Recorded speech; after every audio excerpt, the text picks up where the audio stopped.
তে তুই কি করিস? দেখছিস না আমি পড়াশোনা করছি?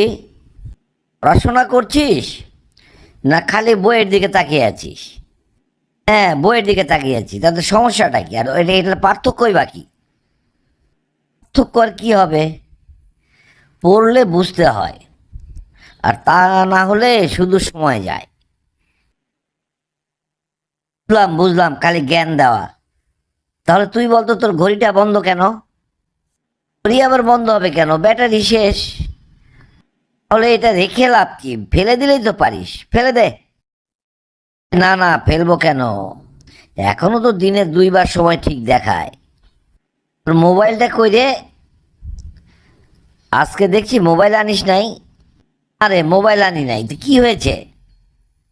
না, বলছি আমি মাঝে মাঝে ভাবি যে তুই এত মোবাইল ব্যবহার করিস কেন? এই ছোট্ট জিনিসটাও জানিস না? মোবাইল ব্যবহার করি পড়াশোনার জন্য। মোবাইলে আবার কি লেখাপড়া করিস? Last seen at. বলছি মোবাইল যারা ব্যবহার করে তারা তো রাত্রিতে দেরি করে ঘুমায়। তুইও কি দেরি করে ঘুমাস? না রে, আমি তাড়াতাড়ি ঘুমাতে যাই। তাহলে তাড়াতাড়ি ঘুমাস নাকি? ঘুম আসে না রে, ঘুম আসে অনেক দেরিতে। আচ্ছা বলো তো, আমি রাগ করলে তুমি কি করো?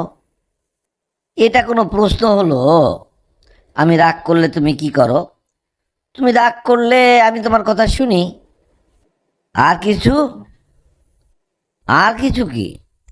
তারপরে মোবাইলটা বাইর করে গুগলে সার্চ দেই রাগান্বিত প্রেমিকা শান্ত করার উপায়।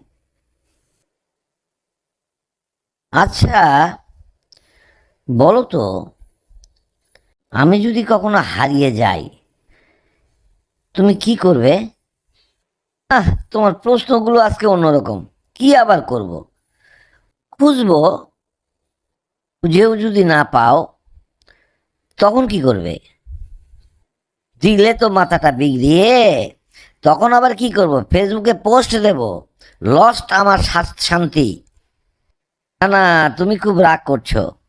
আচ্ছা তুমি মনে থেকে বলো তো, তুমি আমাকে কতটা ভালোবাসো?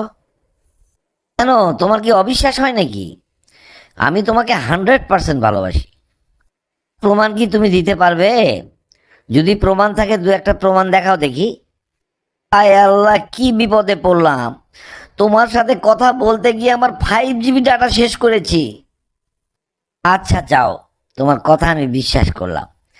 তাহলে এবার শেষ প্রশ্নটা করছি, উত্তর দাও দেখি। আচ্ছা বলো তো, আমি কি মোটা হয়ে যাচ্ছি? না না, কে বলেছে তুমি মোটা হয়ে যাচ্ছ? না, তুমি মিথ্যা কথা বলছো। তুমি সত্যি করে বলো তো, আমি কি সত্যি মোটা হয়ে যাচ্ছি?